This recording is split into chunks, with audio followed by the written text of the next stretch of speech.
Just watching this little fish in the Atalanta can. I think it's probably an Acanthonus armanus. All right, I'm gonna start coming up. Okay.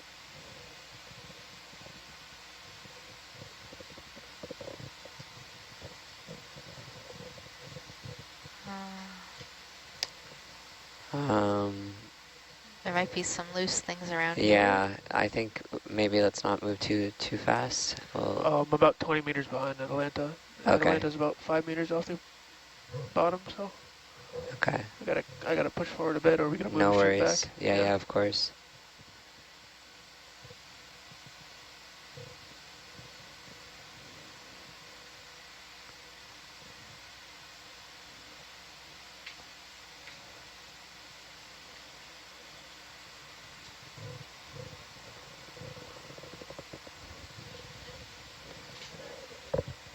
It's just about time for a Niskin too. Yeah. Yeah, whenever you're in a good spot to do a Niskin, we'd be happy to do that. Okay.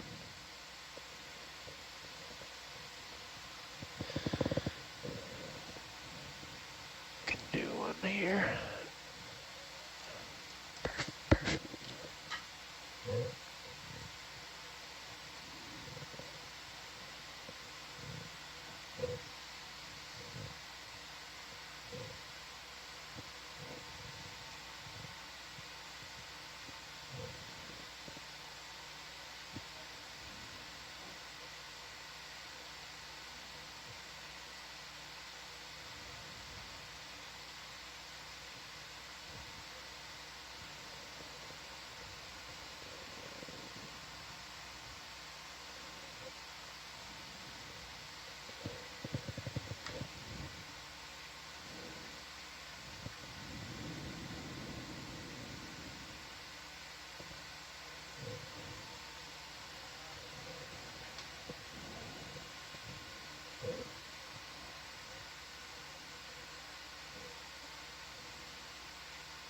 Is that full wide on the camera? There we go. Tilted. Niskin 2.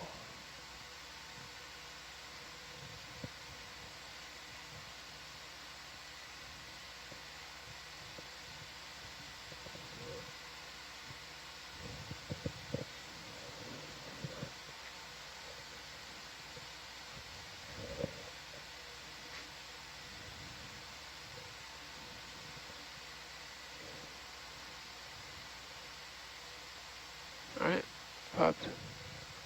Okay. Thank you very much.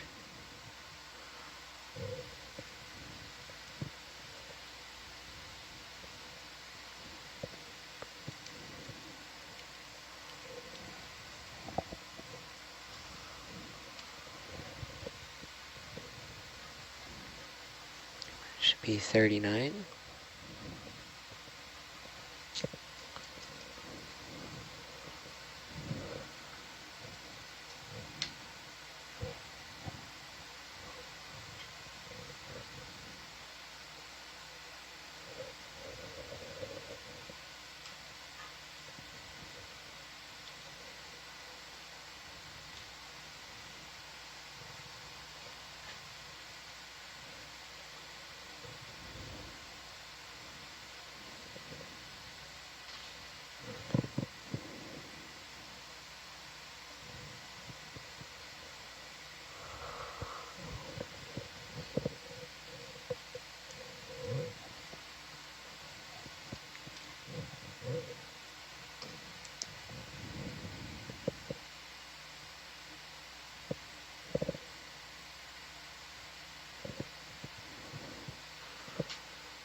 Come up on Atalanta. Right. Come back under. Coming up. Oh, there's that.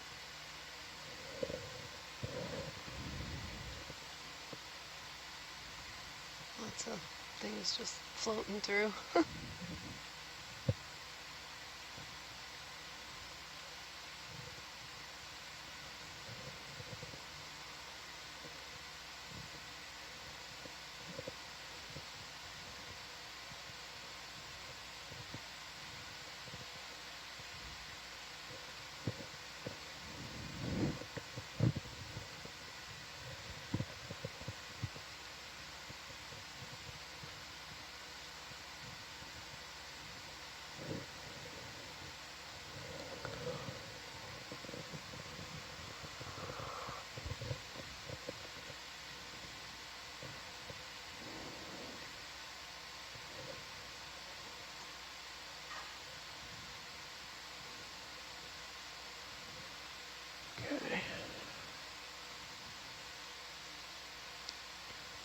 right, back on our rock search. That would be Potentially? great, yeah. Yeah.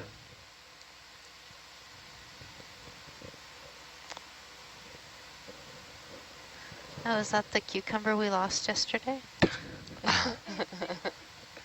Traveled a long distance. It looks like the same one though, the same kind. Maybe.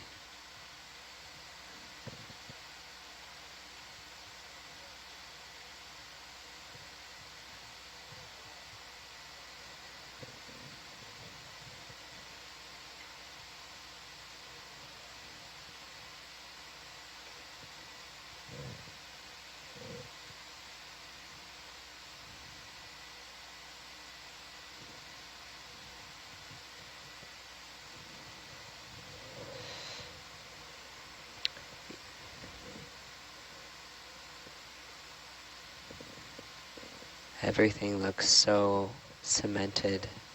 Yeah. Wow.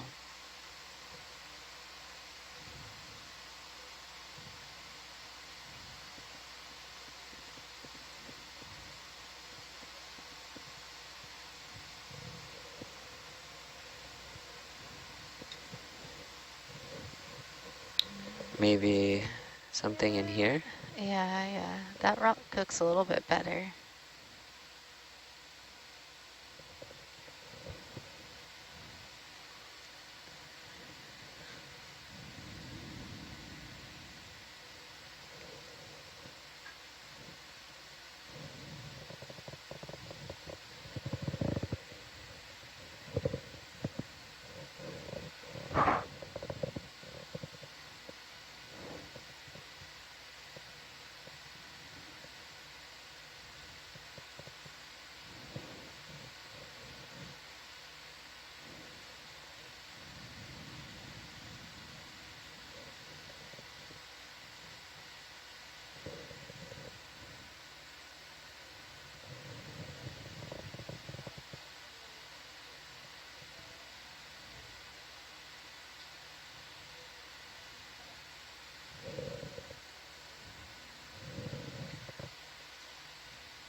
Nothing? Nothing that looks Yeah, potential. I'm not seeing, I mean, I think a lot of these ledges are going to be just similarly very hard to Okay. pull off, but that little piece in there was probably too hard to reach. Yeah. So, yeah, can just keep looking around as we keep our eyes peeled.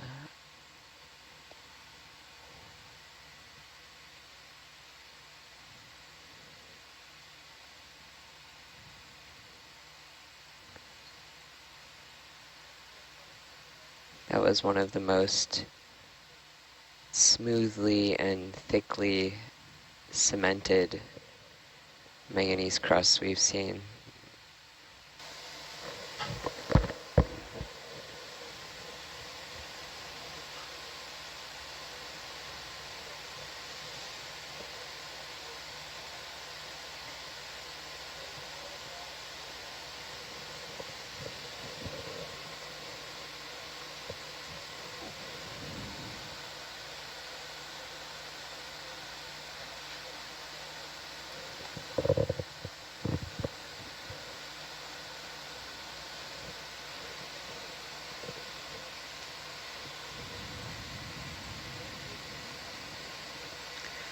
Bridge nav.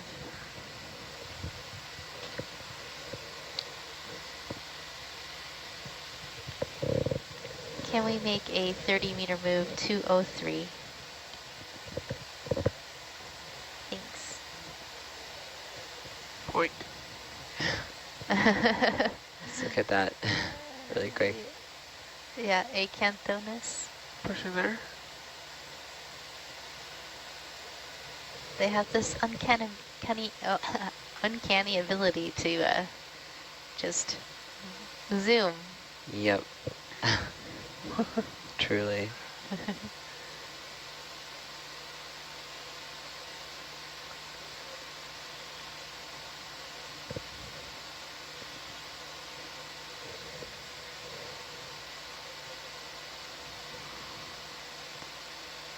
All right.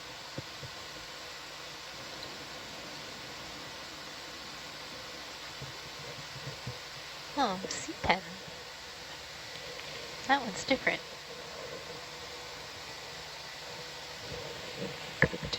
Do we have time for a quick zoom? Yep.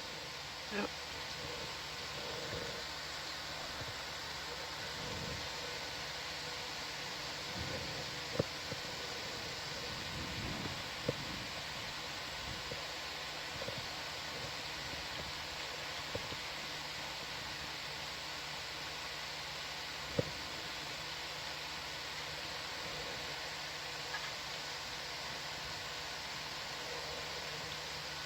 Pushing there.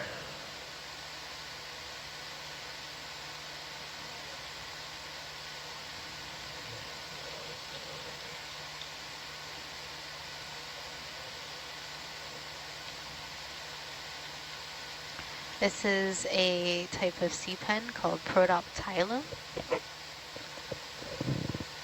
So another one of the types of C-pens that root in sediment.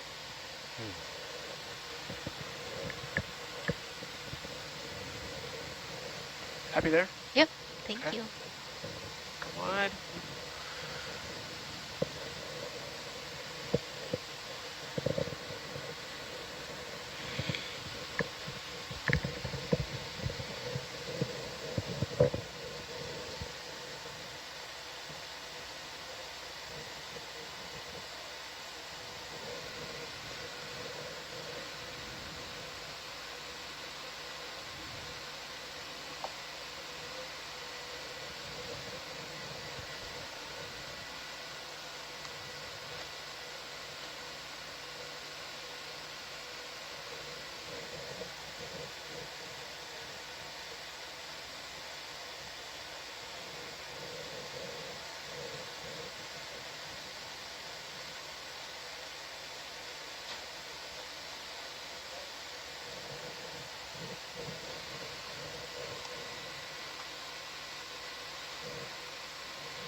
Yeah, so for our viewers, we are currently 2,472 meters down, working our way up this little seamount,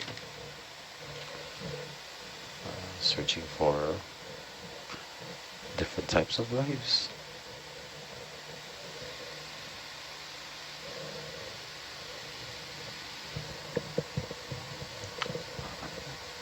Yeah, the seamount is pretty big compared to some of the other ones, but has an interesting kind of flat-ish top.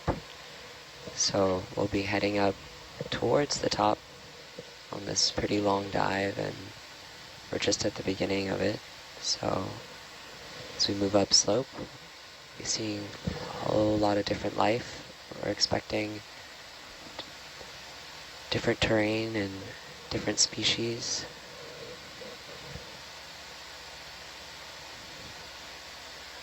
So with the flat top, would this be considered a guyot? Not necessarily. Yeah, I mean, typically guyots are known to have those flat tops, but I think at this depth, I wouldn't think so. The summit depth is 1,272. Is that too deep or too shallow to be?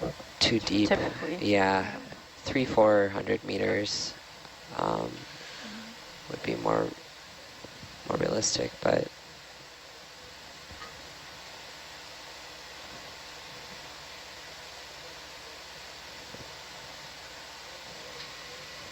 at least for this region.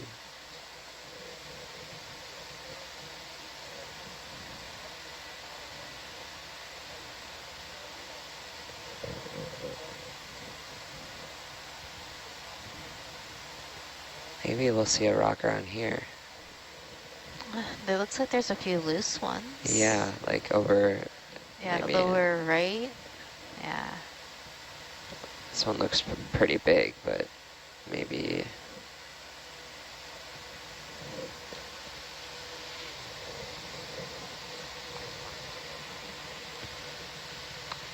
Sometimes it's hard to tell if it's loose or just covered in sediment. Yeah, yeah, it is really hard.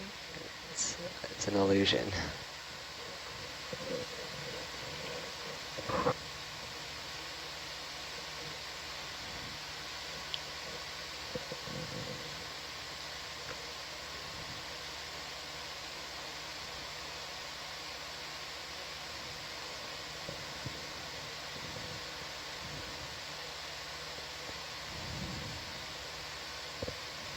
Oh, maybe up on the upper side.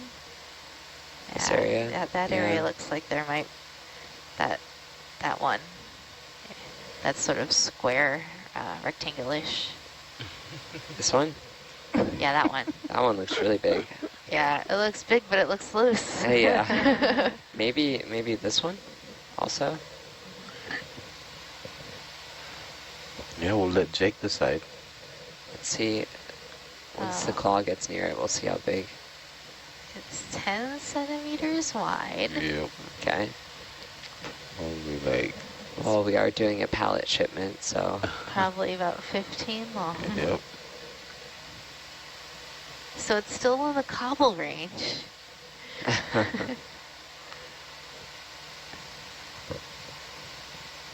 Oh yeah, it's loose. nice.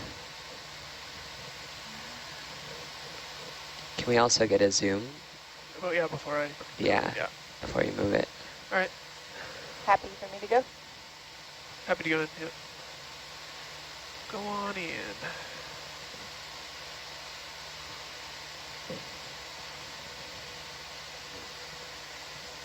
Do you think this could be all manganese crust? I think it probably is entirely manganese crust. Do you want more zoom, May? That's fine. Okay. Yeah, that's good. Good Okay. shot with lasers. Yeah. Is that good, Jake? Yep. Okay, cool. So is it still a collection or? Yeah. Let's collect it. Just confirm our assumptions of the.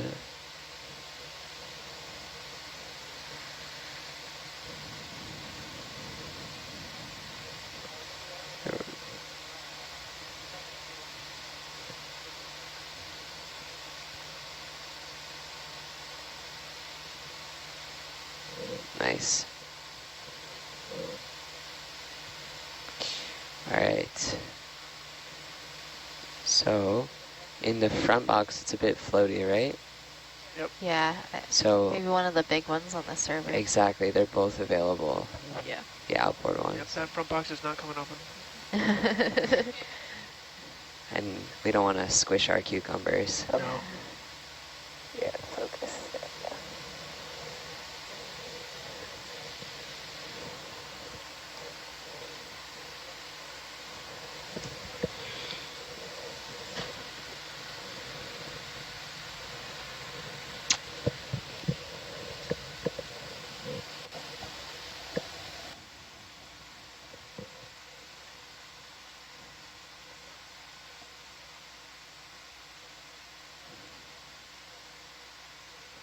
All right. Open the box. Open box. Good there. Oh, you said the back one? F? They're No. both open. Okay. Yeah, right?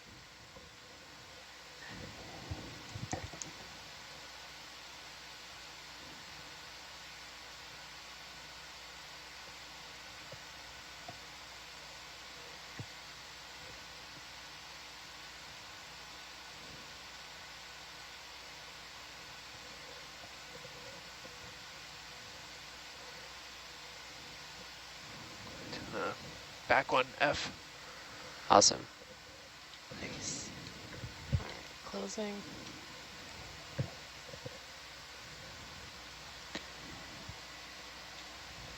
And I'll switch back.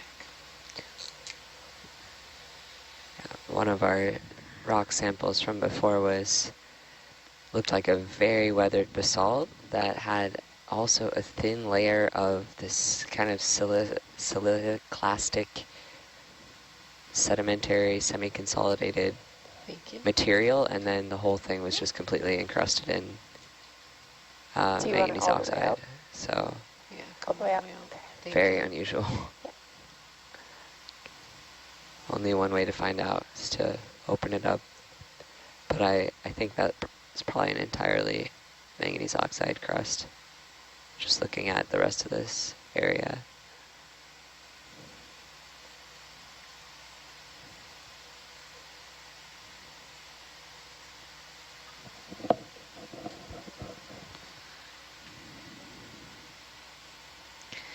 Bridge nav. Can we make a 30-meter move 204? Thanks.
This rock is really tall.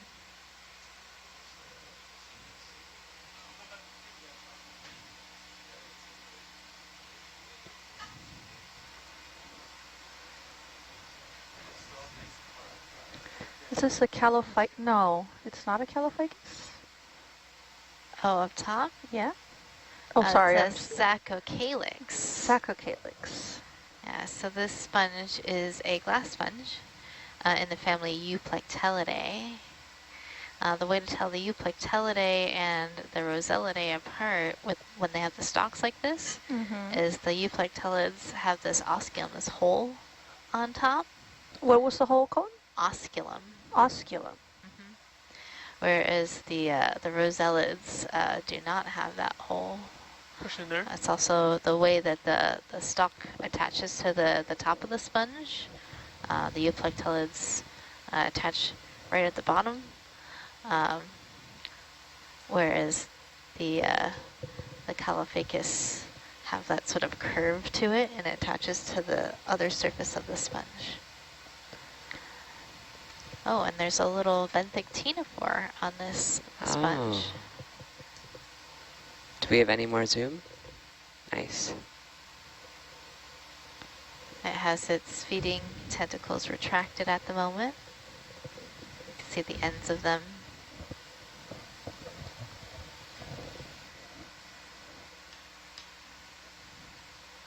And you can really get a sense of the texture of this sponge. This is a spongy, That's all by soft Zoom. sponge. Looks just like a loofah. It would be very scratchy loofah, though. Very exfoliating. Oh yeah, that's the word. It doesn't feel like fiberglass at all. Wow, this is an amazing zoom. Yeah. This has got to be like less than a millimeter, this ctenophore. Yeah, the ctenophore is probably like a centimeter in length. Yeah. Maybe even 2? Possibly.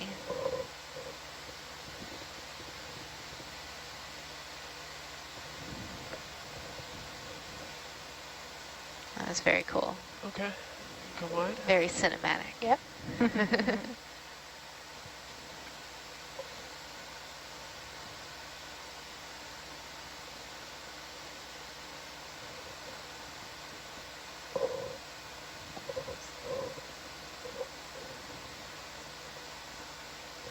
I wonder if this is what the terrain's going to continue to be, or if it's going to go back sandy. I think it's going to continue to be rock. The contours are getting closer and closer together as we head towards waypoint 2. The next watch, I think, might have sand again.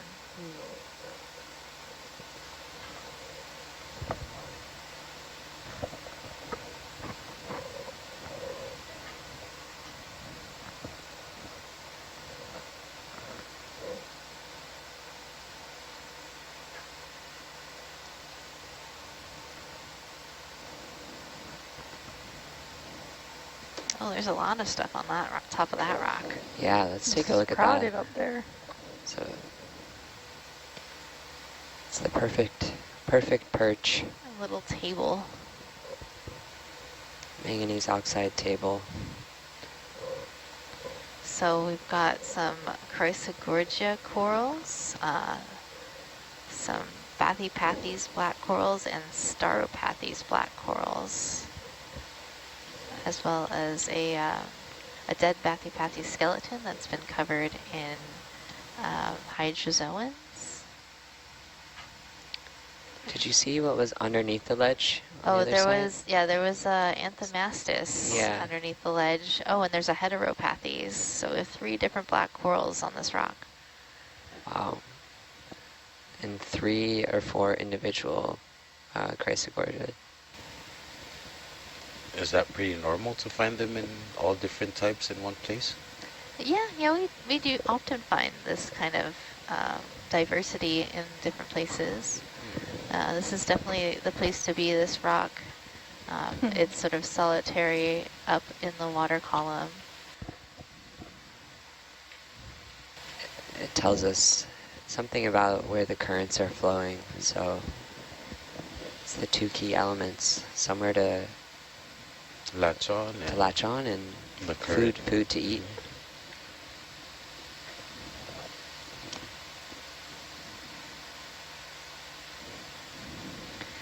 Bridge now.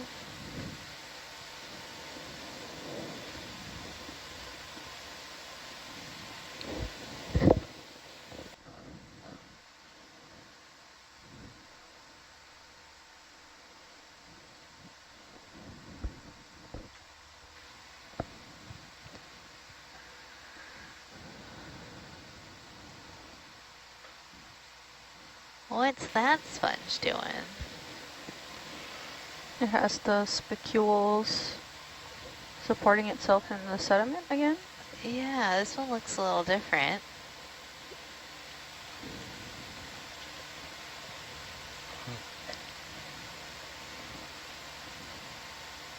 Because in of there. like the whiskers? Yeah, so it's got these long spicules coming out. Spicules. Like the euplectellid, it's not the, it's kind of rounded, like a little pot belly. Does it have a sieve plate up top? It's kind of hard to see. Yeah. It looks like there's something.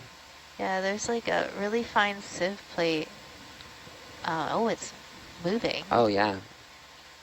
Is it on a stalk? Huh. It's like rotating. Yeah, we can see the sand kind of Yeah. have some. Oh, this is kind of cool. Is there Could be- something inside of it as well? Oh, probably. From the other perspective, it looked like it. This one's really interesting.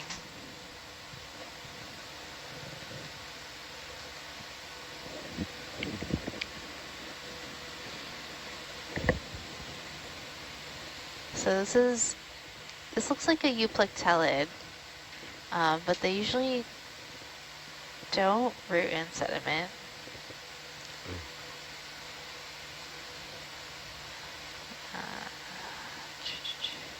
Oh, Go with the others. Oh yeah, there's a little shrimp in there. Yeah. Oh, and it definitely has a sieve plate.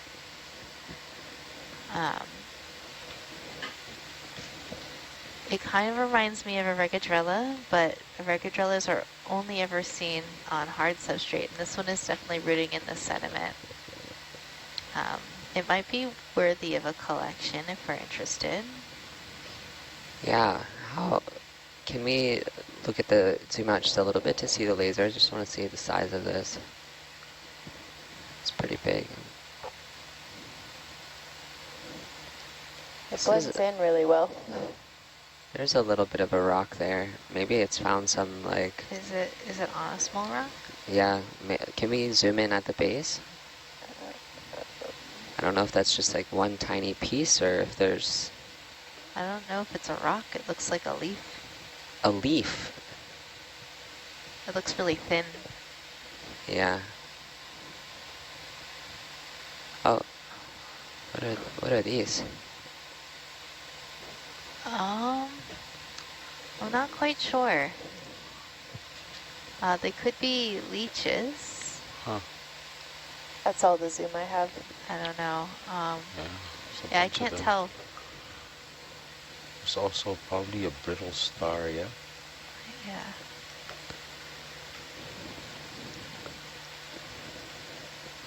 Yeah. Oh,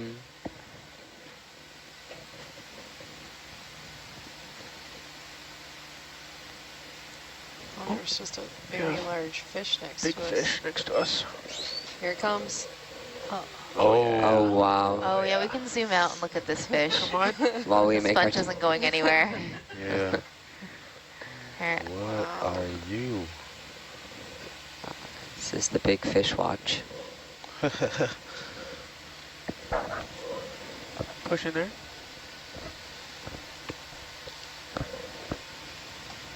Sort of had a, Had a sort of scalloped head. yeah.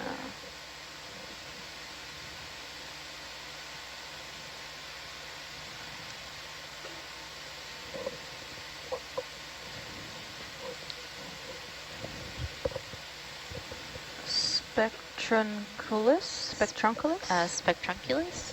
Yep. Yeah. Yeah, that's Jeff's Jeff's chiming in. comment. Oh yeah, now you can really see the shape of that head. Come closer. Oh, it's going right behind orbit. No. Come back. See, Come it back. might. Oh. It Oh, might. it listened to you. Start singing. Blow that. Get those nursery rhymes out. Ooh. That is scary.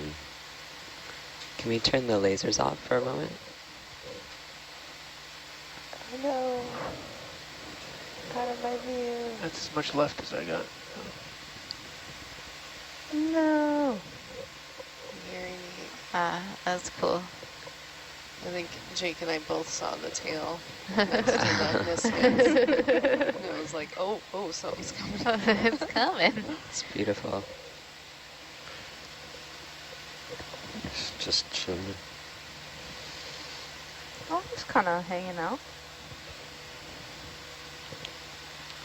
Oh, so the biggest fish we've seen today, right? So That's so Yeah. cool.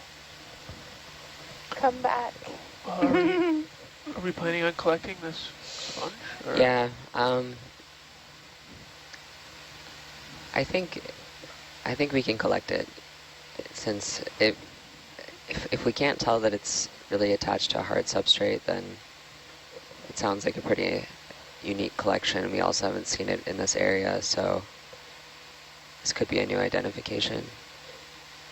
I'm looking at the guide, and there's other sponges that look similar, but they're all on rocks. Yeah, can we get one more zoom at the base? I know it's Sure. probably not going to get us much more info, but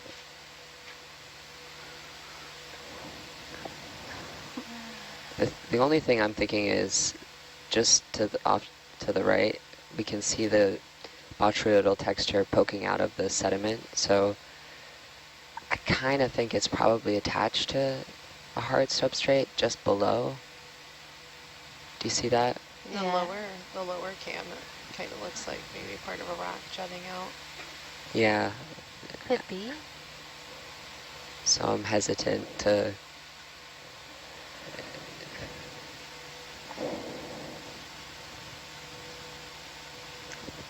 It's your call. You think it might be a euplectellidae? It's definitely euplectellid. Well, this one's in the sediment. Yeah. This picture is what we saw before, and it's distinctive with that like really V-shaped face with the big holes. This one doesn't look like that. All right, let's. Yeah. This one looks more like this sponge.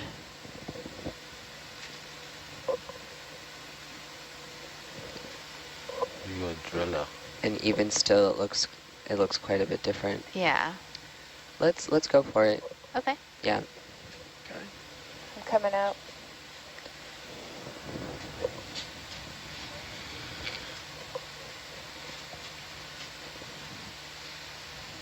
So this is too big for a slurp? Yeah. Definitely. Oh, and you can see that it like it has a ring around it too, so it's definitely doing that sweep thing. That Yeah, I saw that.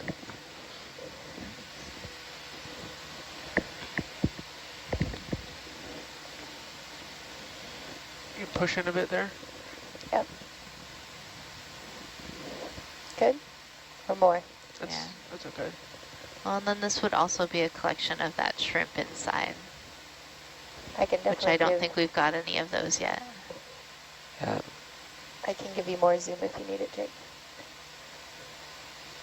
I'm just gonna push it over, get a better. Oh, look and see how it's attached. Yeah. Can you feel in the sediment if it feels a little bit rocky? It looks like that little rock is moving when I push the one that you had pointed out. Oh yeah, it is moving, isn't it? Yeah.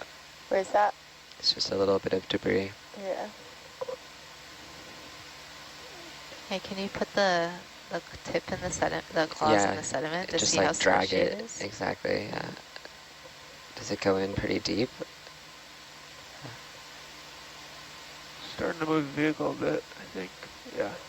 It's starting to hit something. Yeah. Yeah. Okay. So.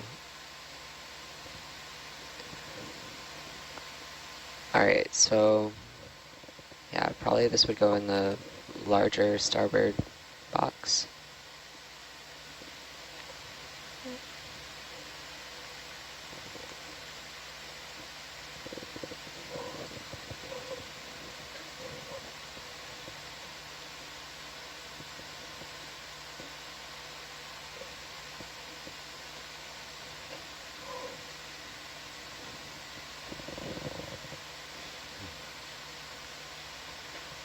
Can we get a zoom on the base of it? Ooh.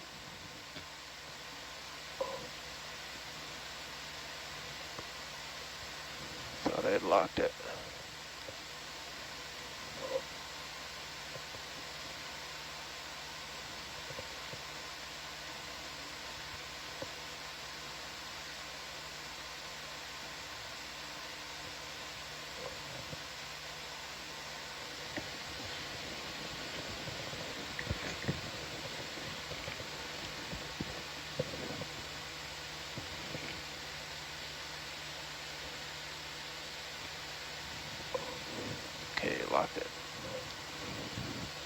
in. Nice.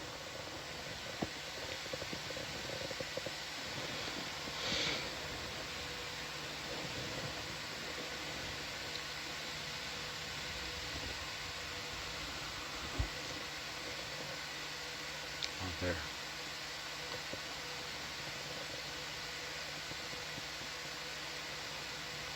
Now the base still looks pretty fibrous. Yeah, it does. Yeah.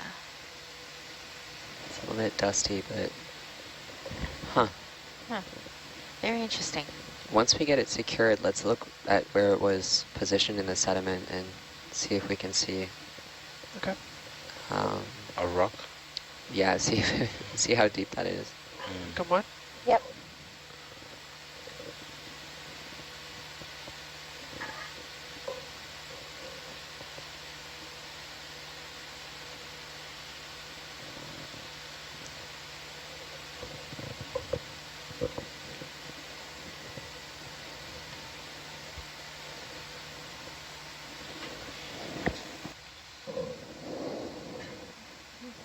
Switch in. Yep. Go for it.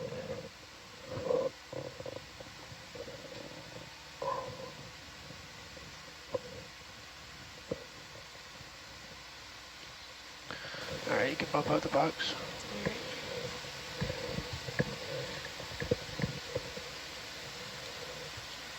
So who controls the box? The co-pilot? Yeah, I think that's Sarah, right? Okay. Yep, I just get to bump it out. Open and close. So technically I was at fault for bumping it out and losing the cucumber yesterday. It's okay, you don't have to take the blame. Are you going for one of the little ones? I think it might fit in there, unless you want me to put it in the bigger. No, that's fine. If you think it'll fit, go for it. I think it'll stay in there better. Yeah, I think Yeah, so too. that's great. That would be preferred. We have B open, right? Yeah.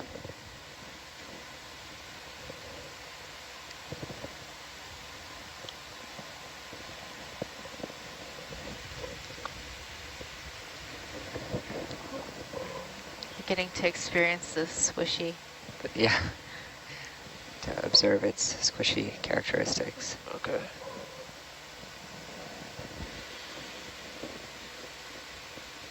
Oh, it's a bit floaty. Push it in a bit more.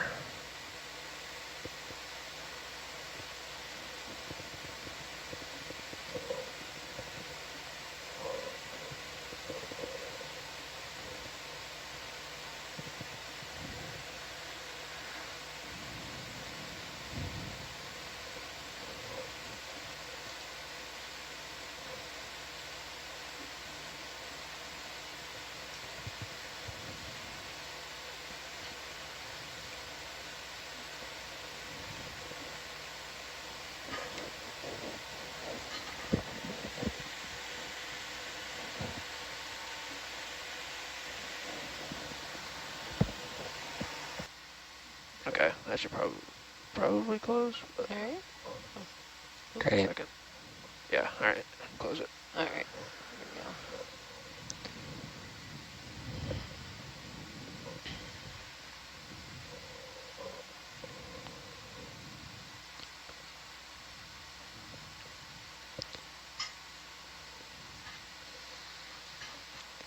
we go. Nice.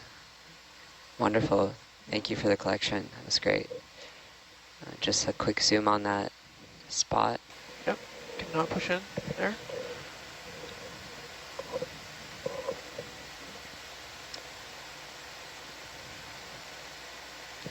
It definitely looks all sand. Yeah. Yep. Very interesting. Strange. Grew some roots. Okay. All right, Cool. come on, Fantastic. The fish is gonna Go make another check out the appearance. fish. It's right in Oh, is front it of still you. Yeah, chilling with I can us? see it in that Atlantic cam. It went out, circled around, and is now back out in front again. Yay. It wonders if we have snacks.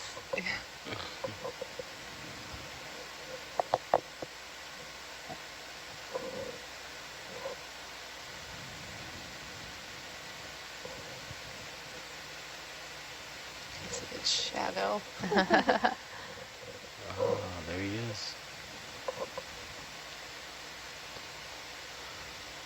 It's quite prehistoric looking. Yeah. Yeah.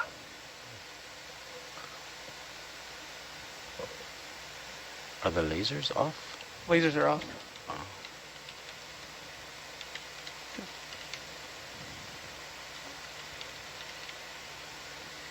Push in there.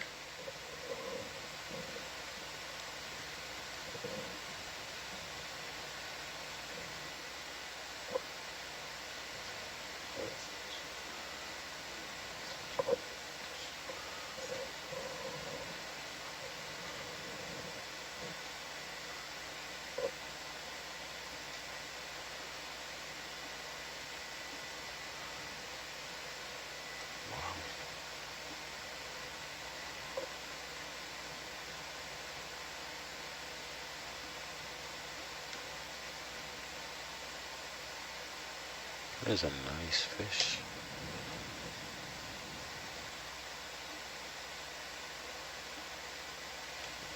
Same one. Yeah.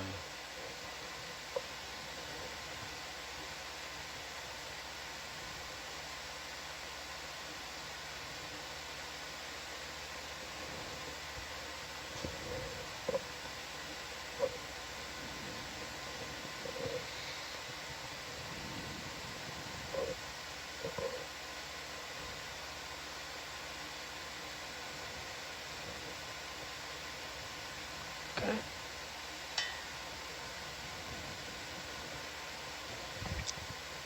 I could follow it all day. Me too. It's so neat. This fish is our guide at the seamount.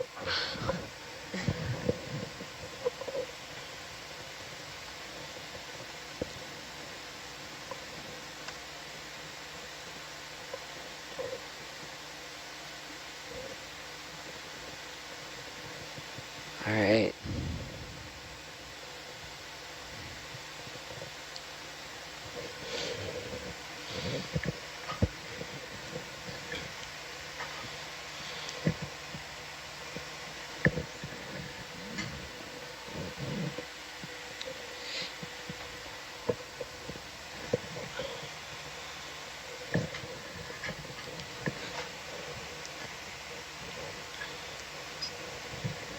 So yeah, let's, in our final hour of our watch, let's try to make some good headway to waypoint 2.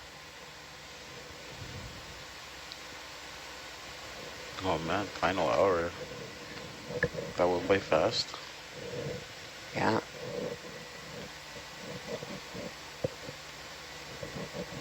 We did some great collections though. A lot of rock searching and eDNA.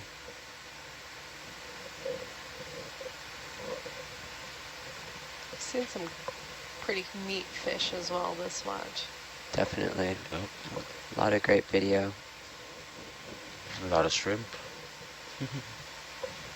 Jason's counting shrimps.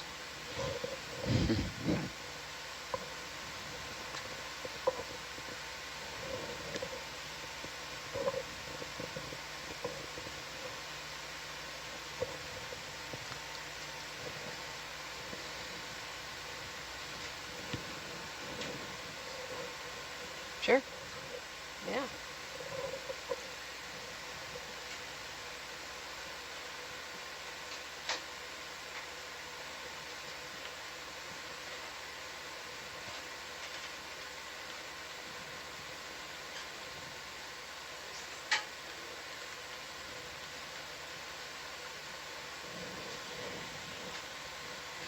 Sorry, Megan, what species was that fish? Do we know? Spectrunculus grandis. Spectrunculus grandis. Trunculus.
Yo, sure, sure.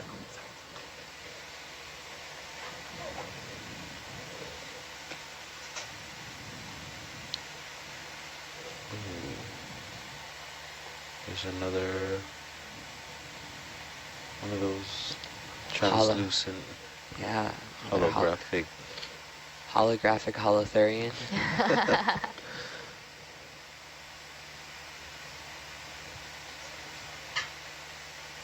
Just coming on through. Mm-hmm.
Bridge nav.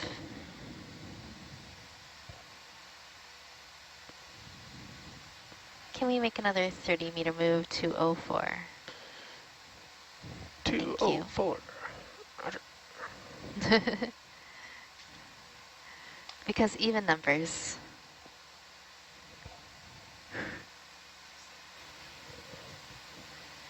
It depends. But yeah, usually. Like my daily alarm is like for, well, on land it's for 20 after 5.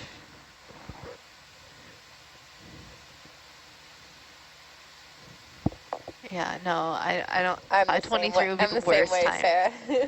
I'm like, oh, 527, 531. Oh no, that makes me uncomfortable. We don't like odd numbers. I mean, it can be an odd number if As it's long as like it's a 5. volume. Volumes can be odd numbers, but not times to wake up. Well, you go like 5s. So like 525. Oh, I do like 5s. So Multiples of 5 make me happy, and I usually go with multiples of 5 for ship moves, but not today. I'm switching it up. Do you choose the distance? I do. Ah, Yeah, okay. I control where we go. Thank you, Megan. I get to say everything about where we go, where So we're don't going. make her mad. Yeah. Or we're not going to Otherwise, where you, you wanna know, go. I'll delete all the waypoints, and then we'll never find us. I will stop this ship. Don't make me stop the ship. Or do, Get because out we're of the collecting a control sample.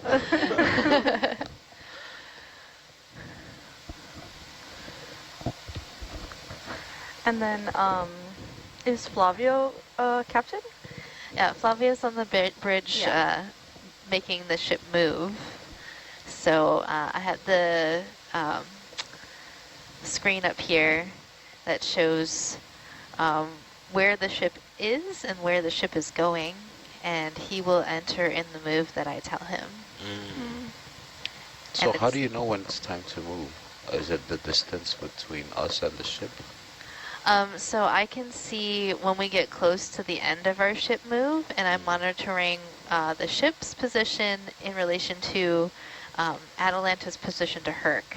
Okay. So if Herc is really far out in front of us, I know I need to keep Atalanta moving to keep up. But if we stop, Atalanta will continue to move, and we don't want Atalanta to pass us.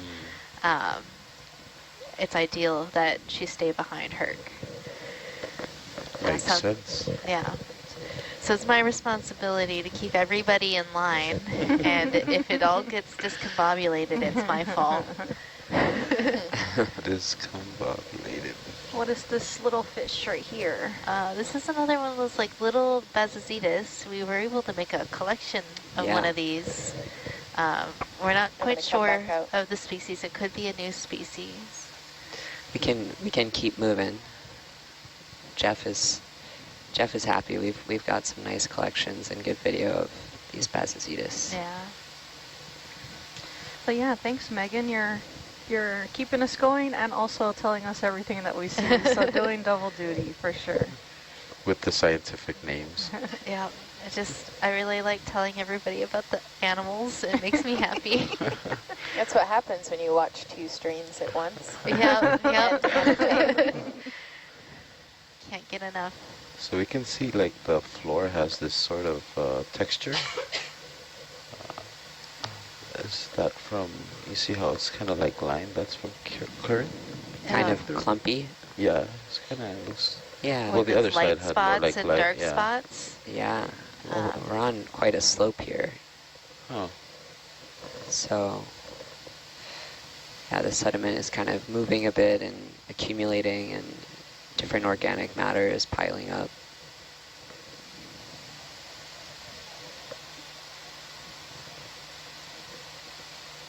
More of these really large manganese crusts. Oh, black coral? yep. Hey, I'm getting better. Yeah. Yeah, that's my goal. That everybody starts being able to identify the animals as we see them. We can keep going.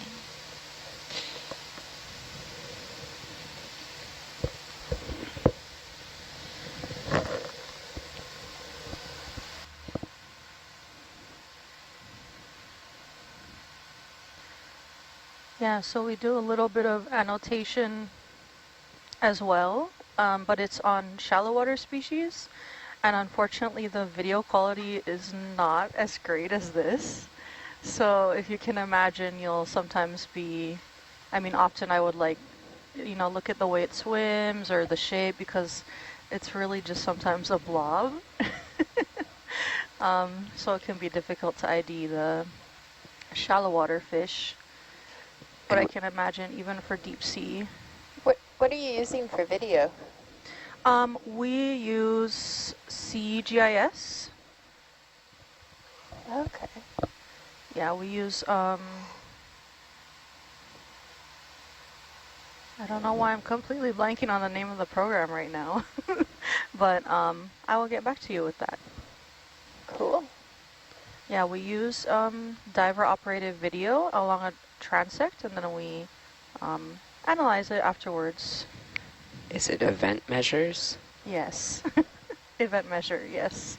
Yeah, Jeff chimed in. Oh. Oh, thanks, Jeff. Yeah, event measure. So it actually it's an apparatus with 2 cameras on either end. So we're able to use that to calculate the length of the fish from the video Nice. to some degree. And when you say we, do you want to share a little bit about what Pickrick is up to? Yeah, so I work for the Palau International Coral Reef Center, or PICRIC is a nice little nickname for short.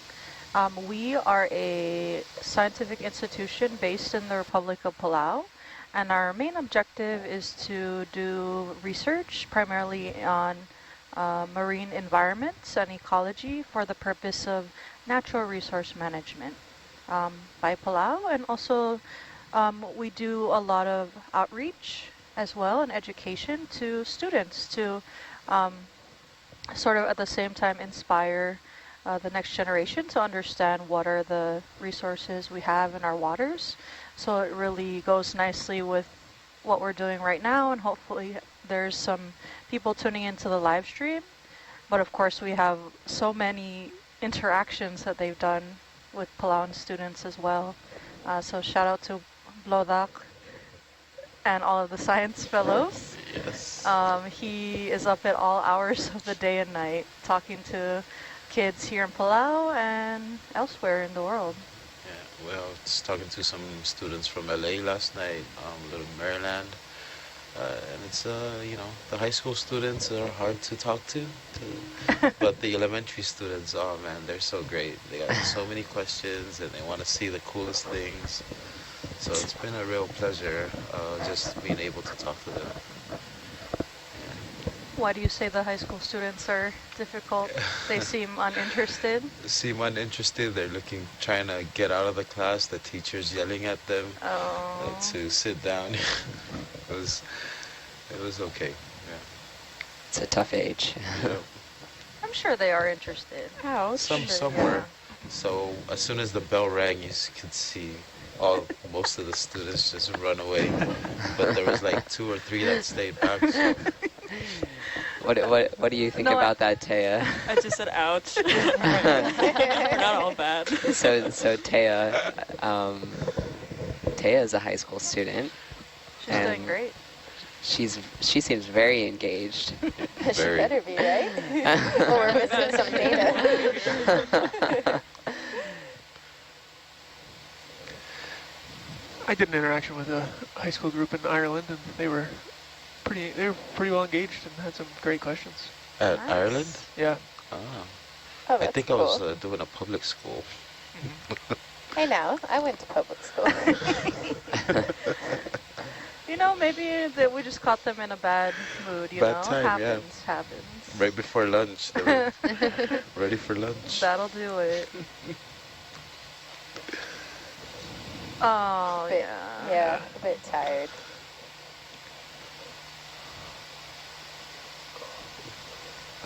But yeah, similar to Pickrick, OET and Nautilus has a lot of similar goals, but just in deep waters. Yeah. A lot of focus on education and outreach and characterizing deep ocean environments, often in marine sanctuaries or national marine monuments, to see what's actually living there, to be able to better manage these important and often unobserved and uncharacterized parts of the planet.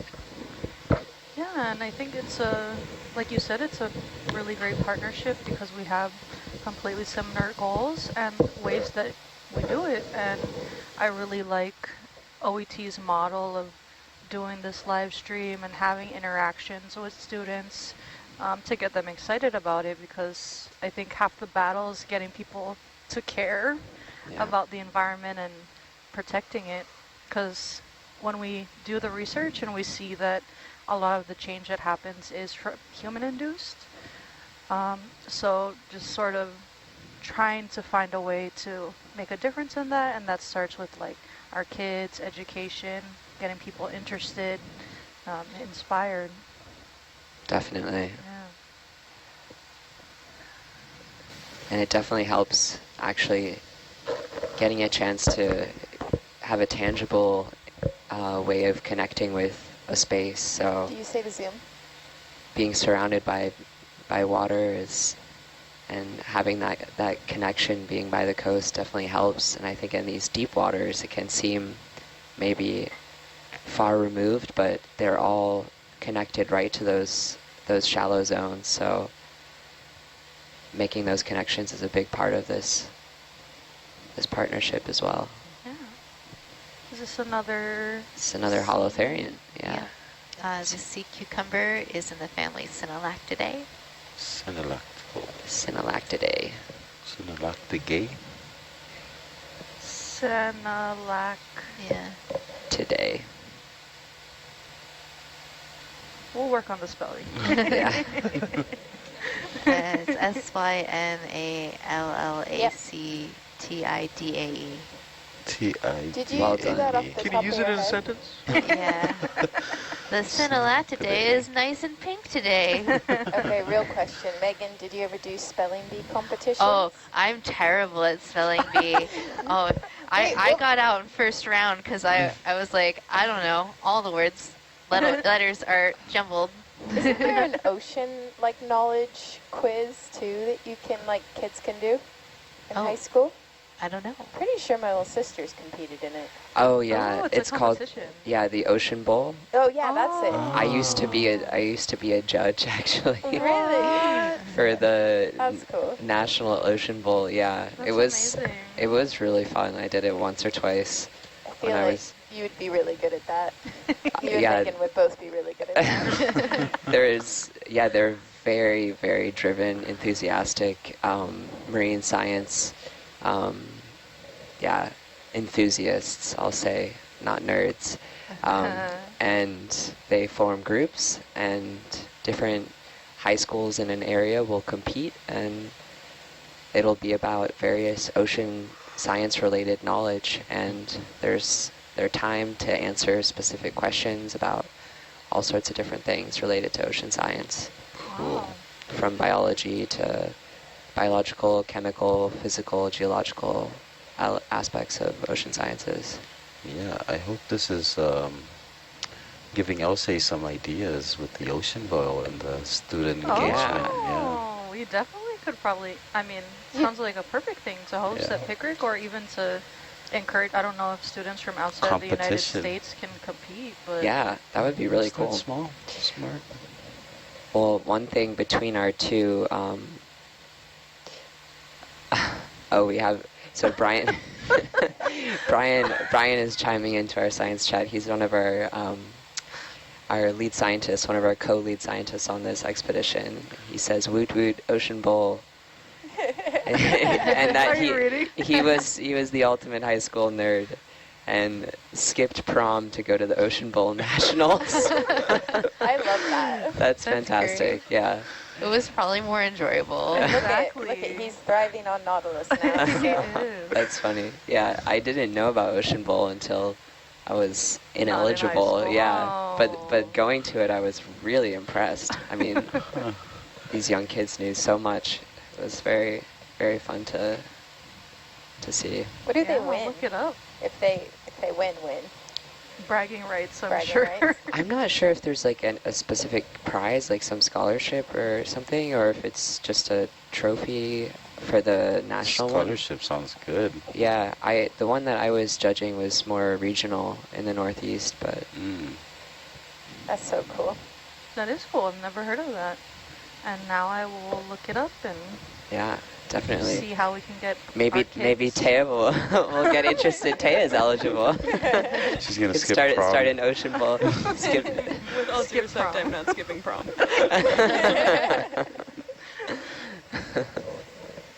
Oh, I'll have to, I'm a little scared that I'll look up the questions and not be able to compete with high schoolers. Yeah, they definitely know a lot. But That's amazing. Pickrick has done so many great engagement and youth kind of contests. Yeah, that I film loved, festival was awesome. I loved the film Yeah. festival between our two Lebu's Voyage 1 and Lebu's Voyage 2, between our two Palau expeditions. We were able to visit Pickrick, and do you want to share a bit about the ocean Yeah. stories? Yeah, so I am very sad that I was not able to attend the film festival. Oh no. I was really looking forward to seeing all of the entries. But yeah, it was a film competition open to students in Palau, and they sort of just were given the theme to work on the ocean and what it means to you. Was it also American Samoa, Oh, right? yes. So I it was like the apologize. sister sanctuary. I think there was a few American Samoa. There were, yeah. Yeah, so the Palau National Marine Sanctuary has a sister sanctuary in American Samoa. So we partner on a lot of outreach activities, and they were also joined on the first leg of Lebu's voyage, which came from American Samoa. So we had some educators Lottie. on that one. Yeah. Yeah. So just getting the kids to engage their creativity, the filmmaking, and that's something that I think Pickrick does really well, as well as the intersection between art and science. So of course Nautilus had their sticker contest that we got everybody, I think they said 200 That's kids incredible. entered, That's such a good turnout. which was amazing. And we also have sort of our flagship outreach program, which is called the Arts and Tides Calendar Contest. Nice. And that one is also an art contest open to all grades. And the winning entries are actually published in a calendar every year. And I can say for sure that it's very popular and sells out very quickly. Yeah, it's a tide calendar that has all of Palau's tides and then all of our species regulations. So we have a lot of fishing regulations that says a certain fish is only open in a certain month for fishing, and that's all in the calendar as well, along with the kids' artworks based on a theme from that year. So that's one of my favorite programs that we do. And not to brag, I did win when I was in high school. Oh, awesome. And was on the cover really a couple cool. of times. Yeah. So now you're going to have to show us your art when we're on board. I think You've you're not opened that up. you're not the only winner on board. Yes. So Oh my gosh. I'm our so ocean sorry. science intern, Kinlin Yao. Yeah. Yeah. Go ahead. I'm sorry. I got so excited about my own win. No, it's we have several winners here. Yeah, no, we definitely do. And, you know, Quinlan is our 2023 winner. Yeah. Yeah. Amazing. Amazing. He's a wonderful artist as well. And I find it so interesting how there's so many scientists who are also creatives, but maybe not by accident. Yeah. Oh, this Awesome. is a good This little is a ridge nice, here, yeah. Let's take a zoom on this little ledge here. Starting to see an increase in abundance, biodiversity. We must get some good currents around here.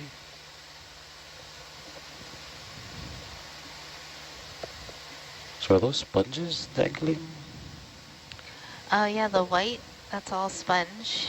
We've got a couple different kinds. There's the long tubular one, that's a Regularella. And then those plate-like ones are Conolasma. Did you say to zoom in? Okay. Oh.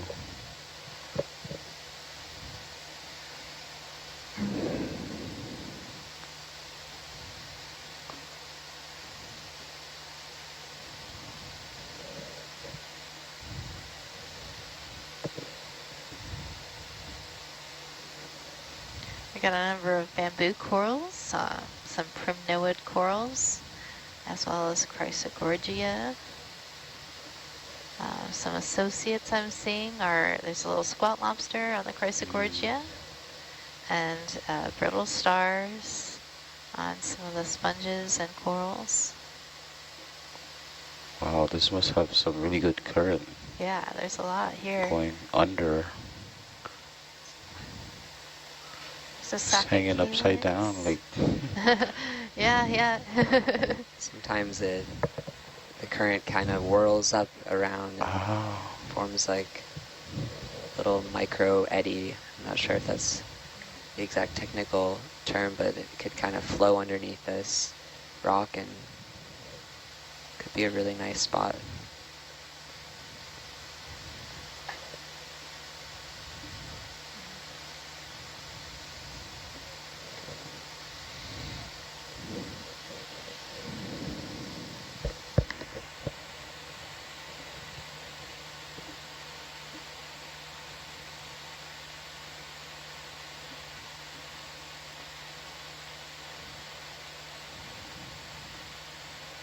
Yep.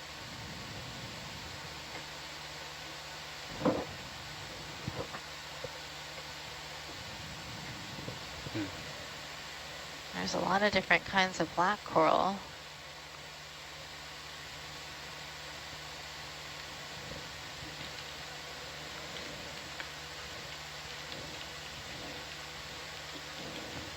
This looks like a just giant piece of slab.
Your Atlantis stopped.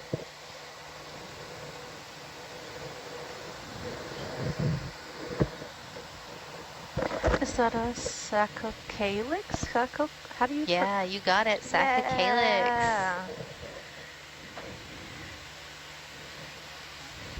Yeah, the like long stem.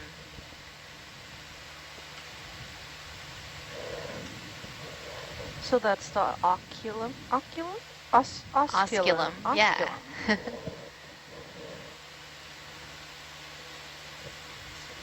The squishy.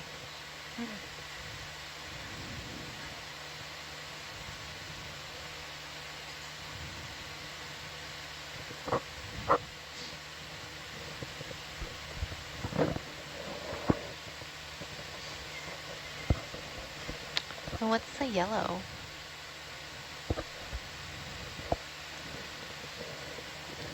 On that long stalk? Yeah, like Looks like not on the stalk, but like right directly in front of us. There was like yellow on like a piece this? of, yeah, that. Yeah.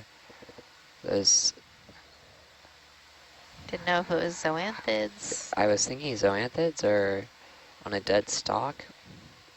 Didn't really look like a coral.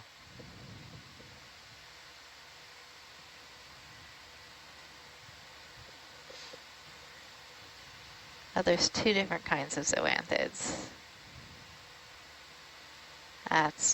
That was what was getting me. Interesting, cool. Nice. All right, thank you. This is all right. Getting into steeper terrain.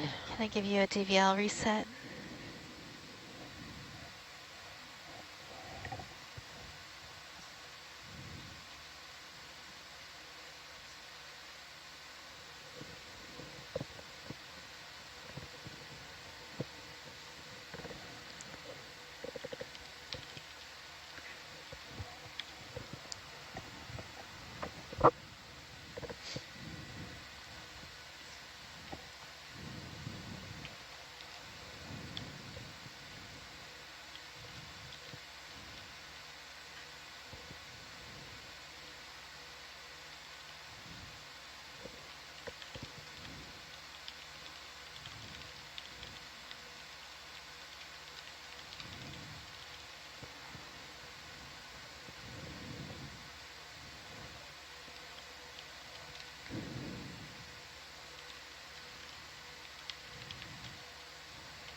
So That's weird.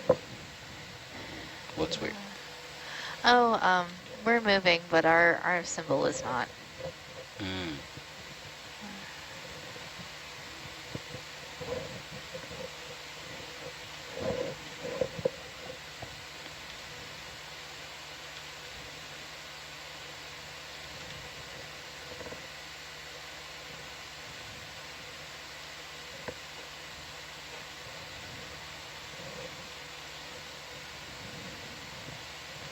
That's a nice rock. Wow.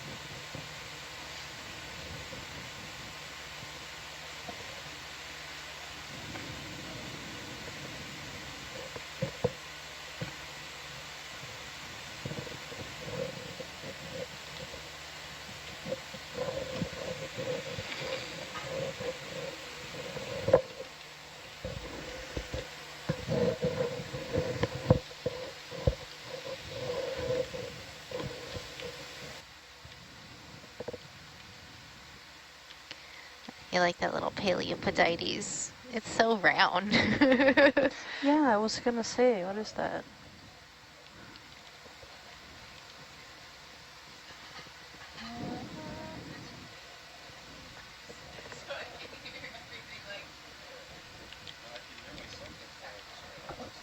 There's another sea cucumber. Oh, I would not have guessed that's what it was. Yeah, no, it's a I was sea gonna say cucumber. it's a type of urchin. Oh, Very gelatinous. Yeah. does it stay that shape or it sort of contracts? They're and- usually longer, but this one is very round. And kind of, yeah, kind of wide. But we don't judge it. We appreciate it.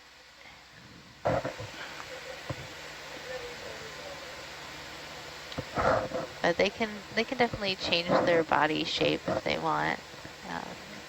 You know, well, I think it might swim for us.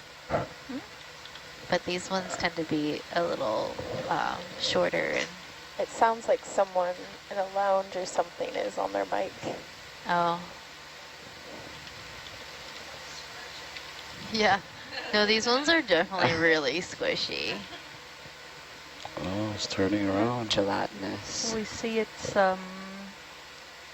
what part of the body with the that dark purple That's underside? where it exits. That's the mouth. Oh, It's feeding.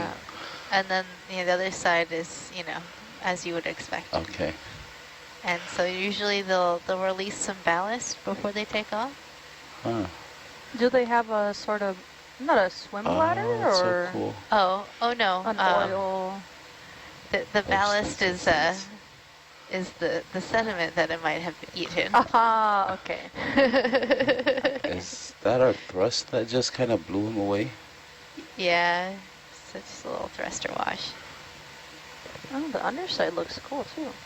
Yeah, it's got all those little tube feet. See, it looks a little bit longer now. Yeah, it looks like a squid. It's getting into swim position. That's okay. There are more cucumbers. Oh, cucumber. Cucumbers.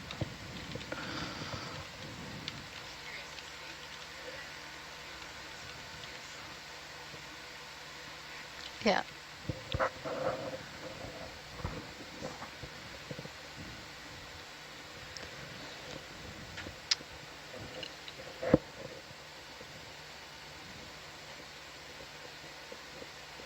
So we have one of our scientists ashore back on the line with us, Chris Kelly, and he was rewatching our sponge collection and was very happy about it.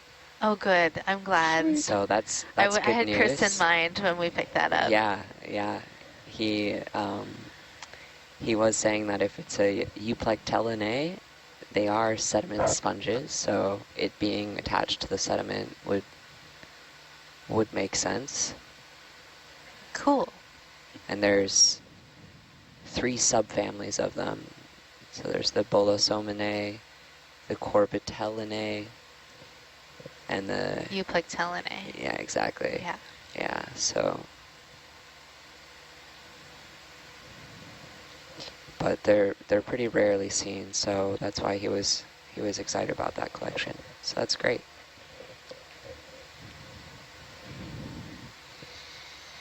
He just returned from the deep sea coral workshop, so it's nice to be able to flip on the live stream and be in the deep sea.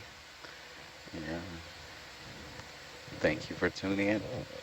And for our viewers, we are currently 2,311 meters underwater, slowly making our way up this very big seamound that our navigation team mapped early this morning.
that a rock? It is, yeah. Everything's so round and it's so... yeah. This formation? Yeah. Well, we passed that one rock that kind of was out of place because you know how everything kind of looks round? Yeah. Oh, there. It looks like these type, yeah. Like this right here? Yeah. It's like sharp This corners. one, it was similar to that, but among the Yeah. rounded ones. Yeah, I think there's a mixture of sedimentary processes forming some of these siliciclastic semi-consolidated sediments, and then we have this... Is this a crinoid? Or it's on a very long Yes. stalk? So stalked it's crinoid. a lily, a sea lily, or a stalked crinoid.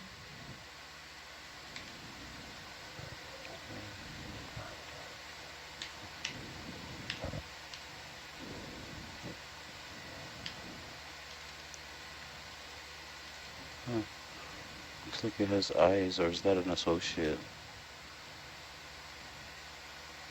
Oh, It's probably an associate. These animals do not have eyes. yeah. They're often worms that live on crinoids. There's also a type of snail that will live on crinoids. All right, Oh.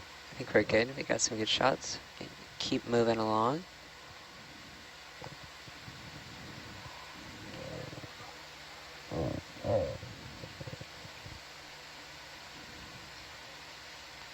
Oh, the very tippity top of the seamount is about 980 meters, but we're not going all the way to the top. I don't think we'll make it. No, we're going to like...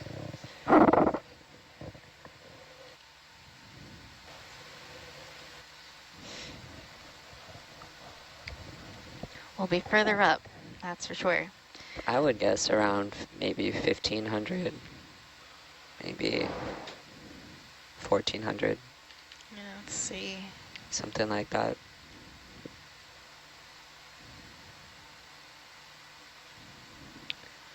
The first 9.7. part of the dive is the steeper part, and then it kind of flattens out a little bit. Oh, there's like this little cone thing that we're supposed to go to the top of. Yeah, That should be interesting. hopefully there's some nice current flow across that little one or two little cones. Yeah, hopefully. It's nice that we get to finish the dive. We'll see what's up at the top. It's often quite exciting.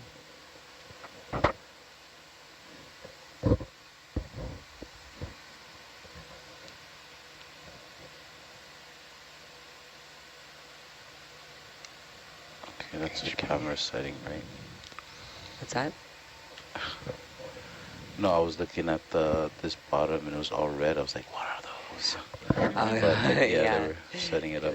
Yeah, I think that's like the focus area Oh, or the highlight. They're doing some testing on our other wide field camera array system nice. down in the data lab. Kind of look like a find edges situation. Yeah, maybe. There was a histogram. I think it's probably peaking. Oh, Hmm. So or it's, like it finding can show where, flags. yeah, the focus is. There, yeah. I would trust Aaron. Yeah. There's different types of peaking though. You can have peaking for blacks or for your highlights, so lowlights, highlights, or for your peaking. So like when I'm filming wildlife, I have a setting that I put on because everything's manually focused, and it just kind of shows you the outline of what's actually in focus, and it really helps, especially if something's like running towards you. Oh, like giant bears? Yeah. Oh, wow. Yeah, like that. Oh my gosh. What kind of wildlife? I mean, maybe all kinds of wildlife, or what do you generally? Outside of this work, I do a lot of topside work, so I do a lot of large carnivores and stuff. And I do a lot of penguins now, too, so I film a bunch of penguins. Oh. But I do specialize quite a bit in bears, so Oh. it's just wherever they send me, I go film. I don't do tiny things. Like, I'm not a macro specialist, but I do If large you ever things. need somebody to carry the cameras, you know, I'll let I'm you pretty know. experienced in that. That's such a cool job.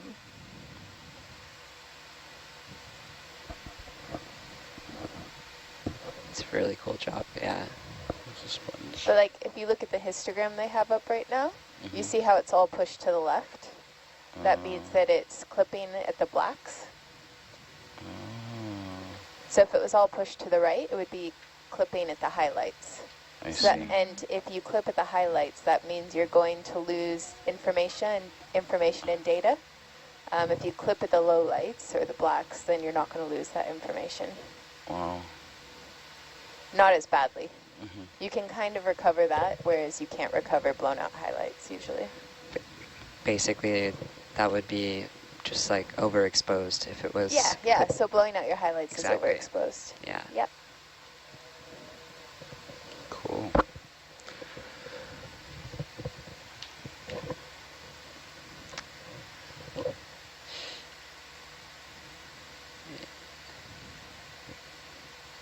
Yeah, Chris Kelly, one of our scientists ashore, says there's weird manganese crust here. So yes, definitely. We've been noticing very, very thick manganese crust on this dive and the previous one, and after recovering some rocks that we thought were potentially basalt, they were not. They were sedimentary siliciclastic rocks that had extremely thick manganese crusts, multiple centimeters thick, but the inside was just sediment pretty much and slightly consolidated. So indeed very, very unusual, but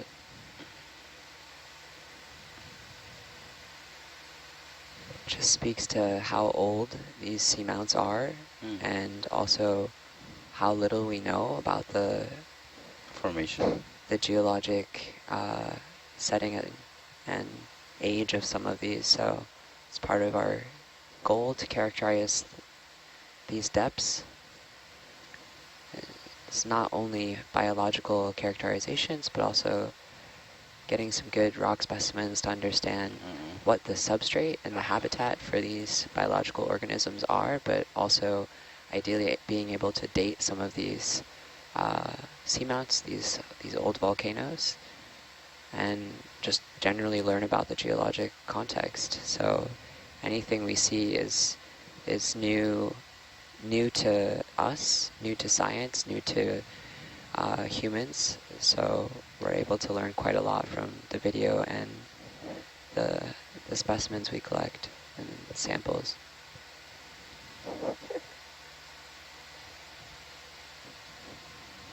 Yeah, thank you for that.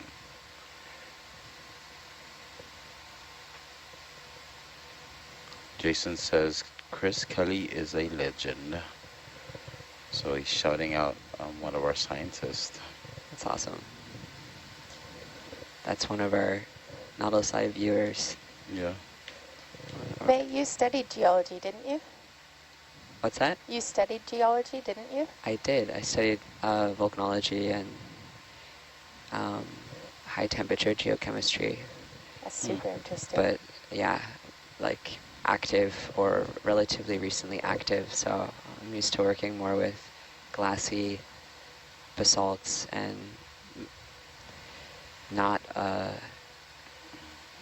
carbonate or manganese oxidized crusts or very ancient degraded basalts, and carbonates are not really what I've looked at so much, but I think the geologic setting of Palau is super interesting, so I'm sure there will be scientists that will be quite eager to look at these rocks.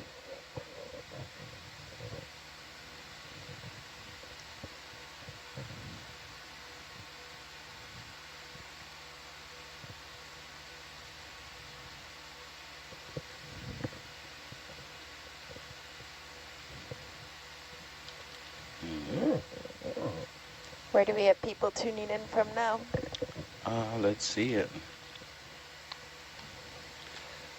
Right, so we have people from Canada, Guam, what's up, Guam? Japan, Romania, Russian Federation. We got Palau, Australia, New Zealand, and the United States. Welcome all. People are listening at all different times of the day. Yeah.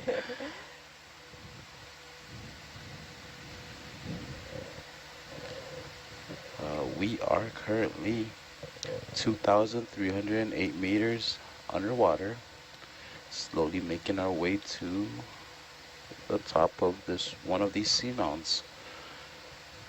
We've been finding very interesting geological terrain, getting a lot of comments, been seeing some fish. It's been a really interesting and fun dive. We're learning a lot about cameras as well, and lighting. So we appreciate you guys joining and sticking with us as we are slowly going to be wrapping up our shift soon, or our watch. But we will be back. Hopefully, Back for our encore. At hopefully, meal relief. when we get back, hopefully we're on the top of the seamount so we can see a lot more interesting things.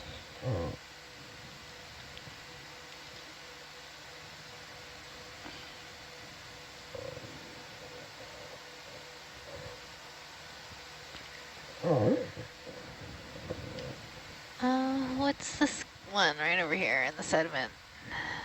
This? No, it was a big stick. Just went out of view on the right-hand side there. Ah. Just a quick look. It might not even be alive.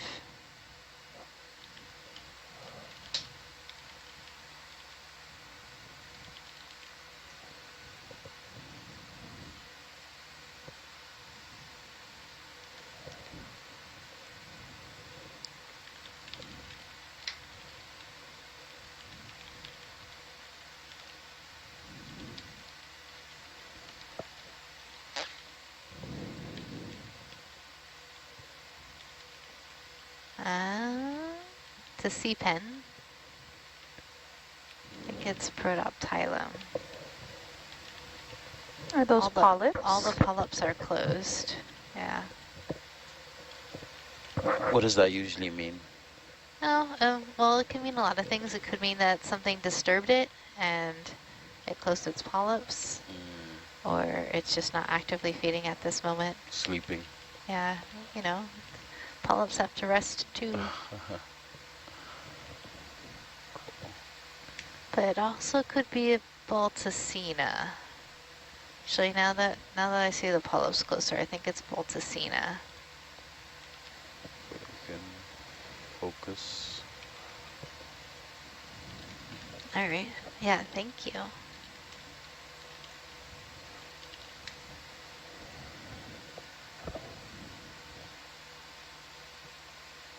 Just waving. Bye. Bye.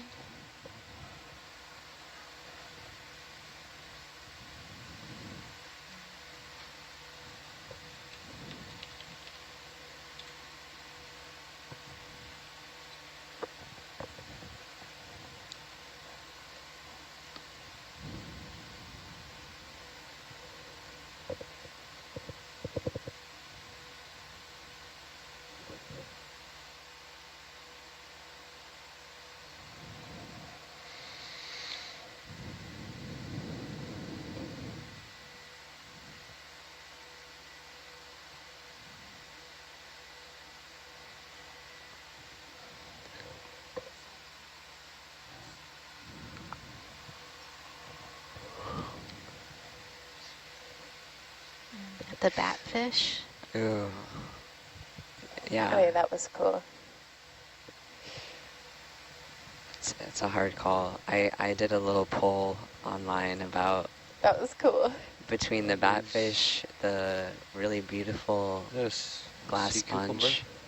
We just passed. Oh, we may have. Oh yeah, that purple one. Yeah. Yep. The glass sponge, and what was the last one? And a deep sea coral, chrysogorgid, and the glass sponge one. But I think the batfish had a lot of loyal followers. It's very appreciated.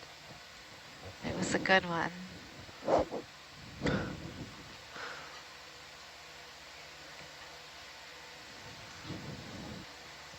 I think that video footage of the Chaunacops is one of the highlights from this watch, though, for me. Oh, the one that we saw? Yeah, We saw a couple of cool fish. yeah. And the bigger, the bony-eared ass fish. Yeah. I also like the fish we saw yesterday. The big one we saw yesterday. Oh, the slickhead. Yeah, that was cool That too. was cool.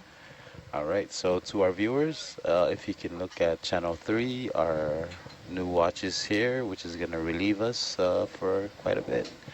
And we will be back around 12 o'clock midnight to 4 in the morning. Looking forward to it. If you guys are still with us, we would love to have you. Thank you for all your comments. Thank you for sticking with us throughout this watch. And we hope you continue with the next team that's coming up. See you later. Blodak signing out.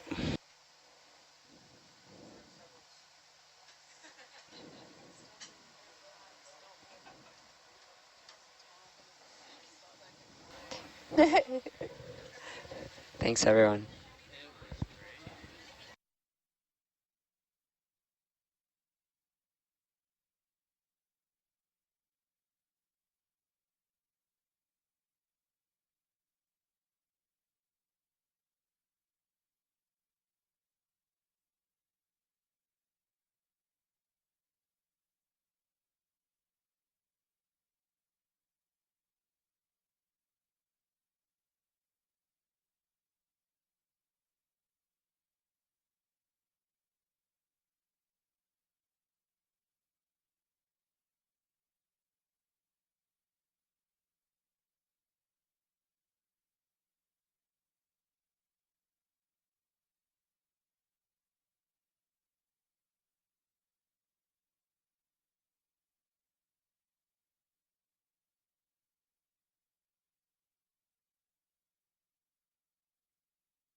Wow, look at this terrain. My goodness.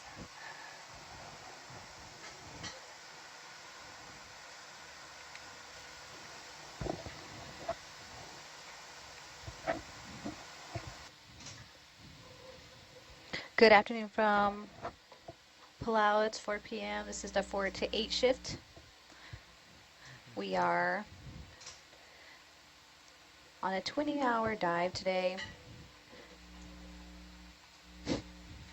We are making our way up to a seamount summit,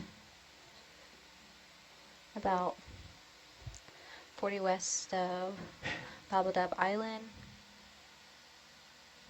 And we are making our way to waypoint 2. All right, we'll go start off with some introductions for our 48 shift. So we'll start with the front row. Let's go ahead and introduce yourself. Let's go do your name, what you're doing today, and maybe something You sound very robot-y. Yeah, I don't know. Okay. Yeah. I am a robot. I knew it. Yep.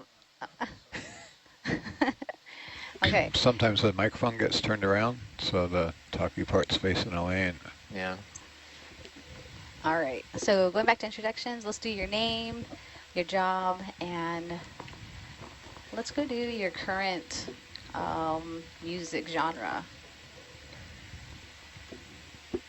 So front row, we'll start with you can come up a bit. Navigator. Oh, wow. All the way over here in the corner. Hey, so yeah, so I'm Chris Krasnowski. I'm here as the navigator back home. I'm a full-time contractor where I do work aboard ships and do robotic technology development and software development. Music genre? I listen to a lot of sort of indie folk and indie country music and stuff. That's kind of my thing. He's got 3 songs on his phone, one by John Denver, one by Willie Nelson. I don't think we had a single Willie Nelson song, but now that you mention it, that could work. Nice. Who was the other one? On the Road again? Or we got No, one from Smokey and the Bandit. It was Eastbound and Down. Jerry Reed, come on. Yeah. Long way to go and a short time to get there. It's always appropriate for times. the descent.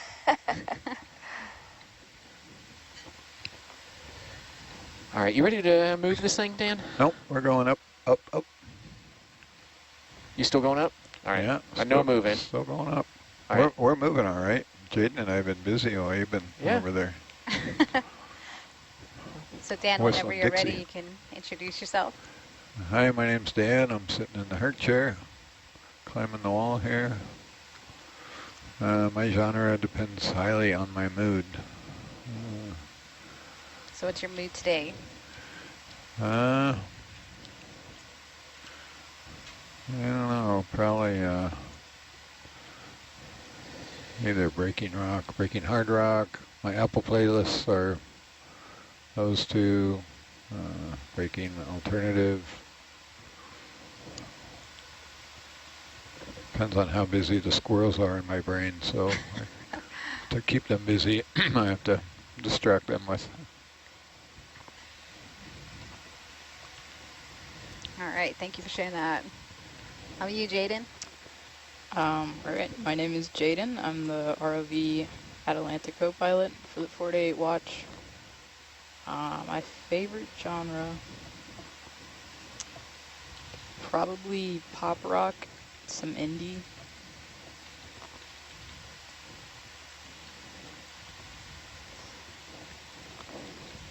All right, thanks for that. Video? Hi there, I'm Amber, and sitting in the video chair. Favorite genre probably would be, I don't know, English New Wave.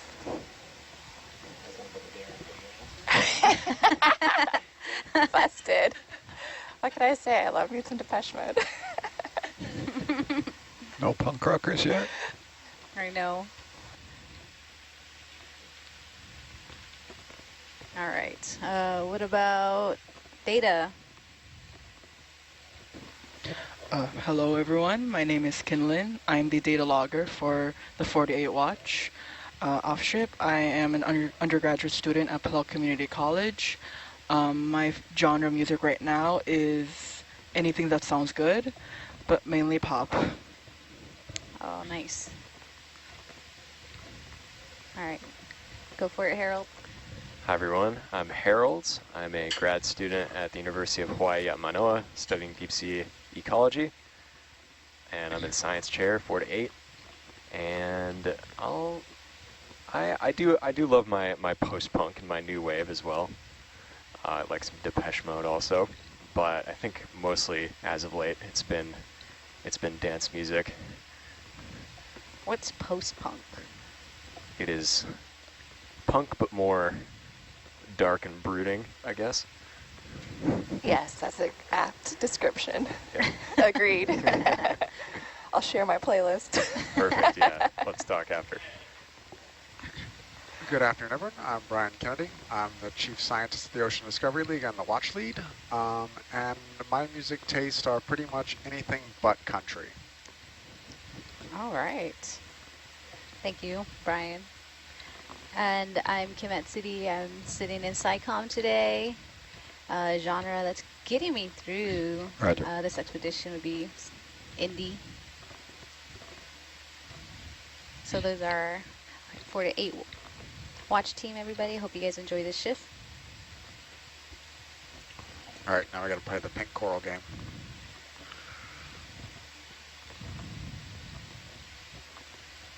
When you get the chance, could we move the Orion arm out of the Thurbicam? Roger.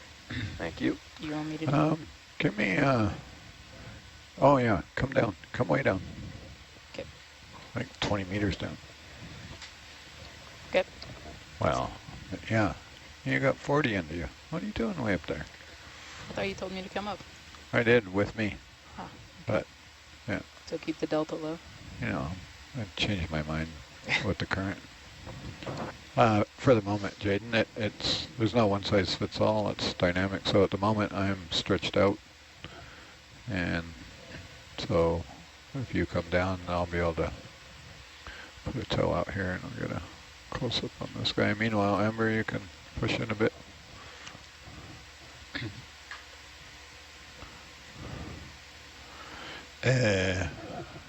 You don't gotta come way down. That's good enough for now. I just needed some leash. Copy. Oh, I got too much leash. Where are you going, Herc? Stay. So what were some highlights from today's dive before us? Well, there was a delightful Chaunacops earlier. Is that out of your way, Harold? Sorry. Yep, we're good. Thank you. All right, I think we're with the coral, thanks. Right there. Chaunacops is a type of benthic anglerfish, and this one was Amber, pull out, please. round and red and very cute.